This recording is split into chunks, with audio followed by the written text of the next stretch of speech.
أعوذ بالله من الشيطان الرجيم بسم الله الرحمن الرحيم اللهم صل على سيدنا ومولانا محمد وعلى آل سيدنا ومولانا محمد وبارك وصل وسلم عليه. پتیر درس کی تفصیل المذاهب فی حقیقت الایمان، په حقیقت د ایمان کې 12 مذاهب مونږ بیان کړو.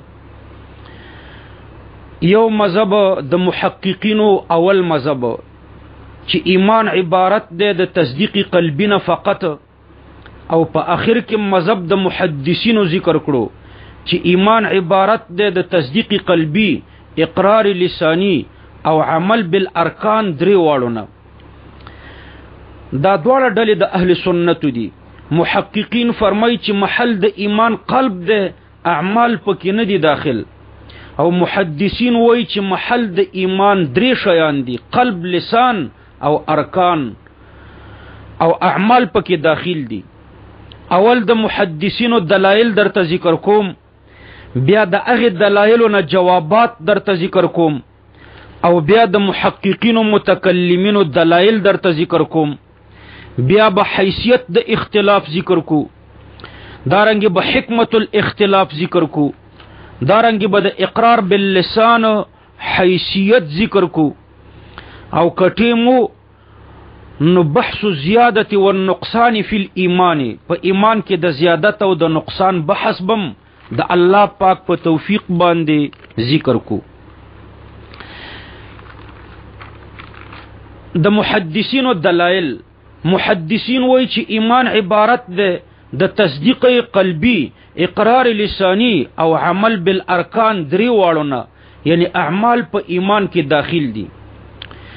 اول دلیل رسول الله صلی الله علیه وسلم فرمای الایمان 70 شعبة والحیاء من الایمان. بخاری کتاب الایمان مشکات کې دا حدیث تاسو تر روان ده. رسول الله صلی الله علیه وسلم فرمای چې ایمان څه د پاسه او یا شعبې دي، او حیا یو عمل ده، دام د ایمان جز ده. نګوره اعمال د ایمان اجزا کړو. دویم دا ورسته مشکات کې راځي د وفد عبد القیس په حدیث کې داسې الفاظ راځي چې اتدرون مل ایمان بالله وحده قالوا الله ورسوله اعلم قال شهادة ان لا اله الا الله وان محمد رسول الله واقام الصلاة وإيتاء الزكاة وصيام رمضان وان تعطوا من المغنم الخمسة. بخاری کې هم د کتاب الایمان کې. دارنګ رسول الله صلی الله علیه وسلم فرمای الا تسمعون ان البزازة من الایمان، ان البزازة من الایمان. سادگی دا یو عمل دی، دا د ایمان جز دی. په دې باب کې په دې کتاب الایمان کې چې څومره احادیث راځي تقریبا دا ټول د محدثینو د پاره دلایل دي. په اکثرو کې، ټول نه خو اکثر، په اکثرو کې اعمال د ایمان جز ګڼل شوی دی. د دې ټولو دلایلو نه متکلمین جواب کوي. اول جواب دا دی چې دې اعمالو ته په دې احادیثو کې مجازن ایمان ویل شوی دی، ځکه چې اعمال د مقتضیاتو د ایمان نه دي. نو لکه په ایمان کې چې داخل وي، نو ایمان مقتضی دی او اعمال ورته د مقتضیاتو نه دي. کله داسې وي چې مقتضا په مقتضی کې داخل او جز ګڼل شي، لکه عمل چې د علم د مقتضیاتو نه دی.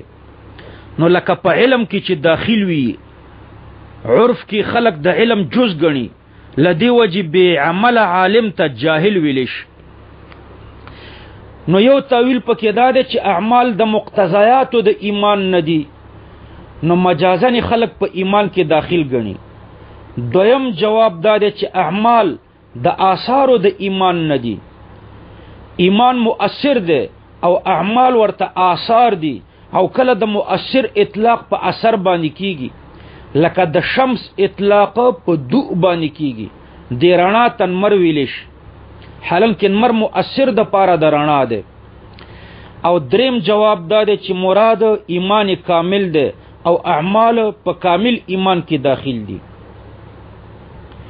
په نفس ایمان کې نه دي داخل. محققین علماء د نفس ایمان نه خارج ګڼي. د دین وروسته د متکلمینو دلایل واوري. د متکلمینو دلایل ډیر زیات دي. په هغوی کې یو دلیل دا دی چې په لغت کې ایمان صرف تصدیق ته ویلی شي او په شریعت کې هغه لغوي معناګانې مرادې وي. نو په لغت کې ایمان صرف تصدیق ته ویلی شي او په اصطلاح او په شریعت کې هغه لغوي معناګانې مرادې وي. په کوم ځای کې چې معنا بدلی، معنا لغوي او معنا شرعي، نو الته بیا شارع تنبیه ورکوي او دلته تنبیه نه ده ورکړي، نو معنا لغوي په معنا شرعي کې معتبره ده. نو په لغت کې ایمان صرف تصدیق ته وایي، نو په شریعت کې به هم صرف تصدیق ته وایي. دویم دلیل دا دی چې په قرآن کې د ایمان محل قلب ذکر شوی دی. الله پاک فرمای وقلبه مطمئن بالایمان. دارنګ الله پاک فرمای اولئک کتب فی قلوبهم الایمان. او د ایمان محل به قلب هل تشي چې اعمال پکې نشي داخل، ځکه چې د اعمال محل جوارح دي. او دریم دلیل دا دی چې په قرآن کې اعمال عطف شوي دي په ایمان باندې. الله فرمای واما من آمن وعمل صالحا. دارنګ فاما من تاب وآمن وعمل صالحا.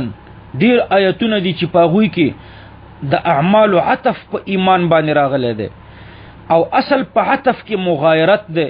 نو د ایمان او د اعمالو په مابین کې مغایرت راغلو. او څلورم دلیل د محققینو متکلمینو د پاره دا دی چې په قرآن کې ایمان د اعمالو د پاره شرط ګرځولې شوی دی. الله پاک فرمای ومن يعمل من الصالحات من ذکر او انثى وهو مؤمن. نو ایمان شرط دی او اعمال ورته مشروط دي او د شرط او د مشروط په مابین کې مغایرت وي، لہذا د ایمان او د اعمالو په مابین کې مغایرت دی. او پنځم دلیل ورته دا دی چې په قرآن کې د توبې ذکر دی. مثلا الله پاک فرمای یا ایها الذین آمنوا توبوا الی الله توبه نصوحا. او توبه د معاصیو نه کیږي، د ګناهونو نه کیږي. او معصیت او ګناه دا د عمل ضد دی. نو عمل چې جز د ایمان دی، ضد د جز ضد د کل وي. نو ګورئ ایمان کل دی او عمل دا جز دی. اوس عمل ضد د پاره د ګناه او د معصیت، نو ایمان بم ضد د معصیت. نو که عمل د ایمان نه جز شي، نو معصیت به د ایمان سره منافی شي، لکه د عمل سره چې منافی دی. حالانکه الله پاک مرتکب د معاصیو ته مؤمن ویلی دی او د توبې حکم ورته کړی دی. الله پاک فرمای و ان طائفتان من المؤمنین اقتتلوا. دارنګ توبوا الی الله توبه نصوحا. او شپږم دلیل دا دی چې رسول الله صلی الله علیه وسلم مؤمن ته د جنت بشارت ورکړو. حضرت ابو ذر رضی الله عنه پوښتنه وکړه چې یا رسول الله مؤمن به جنت ته ځي و ان زنا و ان سرق، اگر چې غلا او زنا کړي. رسول الله صلی الله علیه وسلم ورته فرمایل چې و ان زنا و ان سرق، او اگر چې زنا او غلا کړي، یعنی اگر چې مرتکب د کبایر وي، اعمال نه، خو بیا هم دا مؤمن جنت ته ځي. حضرت ابو ذر رضی الله عنه بیا فرمایل چې و ان زنا و ان سرق. رسول الله صلی الله علیه وسلم ورته فرمایل چې و ان زنا و ان سرق. حضرت ابو ذر رضی الله عنه بیا فرمایل چې و ان زنا و ان سرق. رسول الله صلی الله علیه وسلم ورته بیا فرمایل چې و ان زنا و ان سرق علی رغم انف ابي ذر. دا حدیث ګوره واضح دلیل دی چې مرتکب د ګناه او مرتکب د معصیت مؤمن دی، یعنی تارک د اعمالو دا مؤمن دی. نو که اعمال د ایمان نه جز وي، نو ګناهګار پکار دی چې مؤمن نه وي. اوم دلیل ورته دا دی چې په حدیث د جبریل کې دا ستاسو په مخ کې چې دی، بل ورځ به په درس کې راشي، په کتاب الایمان کې اولنې حدیث دی په مشکات شریف کې. دلته جبریل علیه السلام رسول الله صلی الله علیه وسلم ته وایي فاخبرني عن الايمان. نو په جواب کې ورته رسول الله صلی الله علیه وسلم فرمای ان تؤمن بالله وملائکته. نو ګوره د ایمان تفسیری په تصدیق سره وکړو. او اتم دلیل ورته دا دی چې مرتکب د معصیت په باره کې د حضرت عباده ابن صامت رضی الله عنه حدیث دی چې فهو الی الله ان شاء عفا عنه وان شاء عاقبه. ګناهګار الله ته حواله ده، کله الله اراده وشي عفو به ورته وکي او کله الله اراده وشي نو عذاب به ورته ورکي. او نهم دلیل دا دی چې په مسند احمد کې حدیث دی چې الاسلام علانیه والایمان فی القلب. ایمان د اعمال او د ظاهر سره تعلق لري، د ښکارا سره تعلق لري، او ایمان پزړه کې دی. نو چې ایمان پزړه کې دی ضرور ایمان عبارت دی د تصدیق قلبی نه. او لسم دلیل ورته دا دی چې ایمان ضد د کفر دی او د کفر محل قلب دی، لہذا د ایمان محل بم قلب وی، د ضدینو محل یو وی. نو چې د کفر محل قلب دی نو د ایمان محل بم قلب وی، او د ایمان محل قلب هل تشي چې ایمان عبارته د تصدیق قلبی نشي. حیثیت الاختلاف د اهل سنت والجماعت متکلمینو او محدثینو په مابین کې په دې اتفاق ده چې په انتفاع د اعمال او انتفاع د ایمان ناراضي. دویم په دیم د دواړو اتفاق ده چې اعمال ضروری دي. او دریم په دیم د دواړو اتفاق ده چې مرتکب د کبیره مخلد فی النار نه ده. لیکن د دې اتفاقی نقطو باوجود د ایمان په تعریف کې نزاع ده. متکلمین د تصدیق نه عبارت و یو بسیطی گنی، او محدثین د دریو امورو یعنی د تصدیق اقرار او عمل دریو وړو نه عبارت وي او مرکب گنی. حکمت الاختلاف شیخ الهند رحمه الله فرمای چې د متکلمین او د محدثین په مابین کې د تعبیر فرق د مقتضى الحال لوجده. مقتضى الحال مختلفو لہذا تعبیر مختلف. محدثینو زیاته مقابله د مرجئو سره کړې ده. نو د مرجئو په مقابل کې اعمال جزء ګڼل، د دې لپاره چې په خلکو کې د اعمالو احساس پیدا شي. نو مرجئو اعمالو ته هدر ویلې، محدثینو فرمایل چې هدر کله دی دا خو د ایمان جز ده، نو هدر څنګه شو؟ او د متکلمینو زیاته مقابله د معتزله او د خوارجو سره و. اغوی به په تاریخ د اعمالو د ایمان نه خارج ګڼلو. نو متکلمینو او امام سیبو فرمایل چې ایمان د تصدیق نه عبارت ده او اعمال د ایمان ثمره او نتیجه ده، نو د ایمان نه جز نه ده. نو څرنګه تاسو تاریخ د اعمالو ته کافر وای؟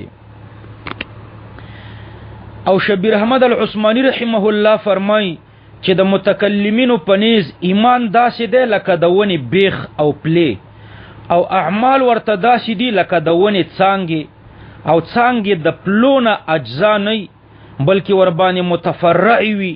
نو همدارنګه اعمال د ایمان اجزا نه دي بلکې په ایمان باندې متفرع دي او د عوارضو د ایمان نه دي. او د محدثینو پنیز ایمان داسې دی لکه د ونې ډډ، او اعمال داسې دي لکه څانګې، او څانګې د ډډ اجزا دي، لہذا اعمال د ایمان اجزا دي. پنن درس کې اخیری خبره دا درته ذکر کوم چې د اقرار باللسان حیثیت څه ده. نو ګوره درې صورت دي. اول صورت دا ده چې کله یو سړی تصدیق بالقلب وی او د عذر لوجه اقرار باللسان و نکړو، نو دا بل اتفاق مؤمن ده. عذر لکه خوف، عدم قدرت او یا عدم فرصت. دویم د یو سړی تصدیق بالقلب شته او مطالبه د اقرار ترې نه وشوه او عذرم نه و لیکن بیام اقرار نه کوي، نو دا سړی بل اتفاق کافر ده. او دریم د یو سړي تصدیق بالقلب شتا او د اقرار هیڅ عذرم نشتا، لیکن مطالبه د اقرار ترینه نه ده شوی، لہذا اقرار نه ده کړي، نو دا به مؤمن وي که کافر، نو د په باره کې اختلاف ده. متکلمین فرمای چې دا مؤمن ده ځکه چې اقرار یوازې د اجرا د احکامو د پاره شرط ده، او فقها فرمای چې تصدیق د ایمان د پاره اصلي رکن ده، خو اقرار ورته زائد رکن ده چې د اکراه او د عجز په وخت کې ساقطیږي، لہذا بغیر د عذر نه ترک الاقرار کفر ده. پر روان درس کې به د الله پاک په توفیق بحث الزیادة والنقصان فی الایمان بیان.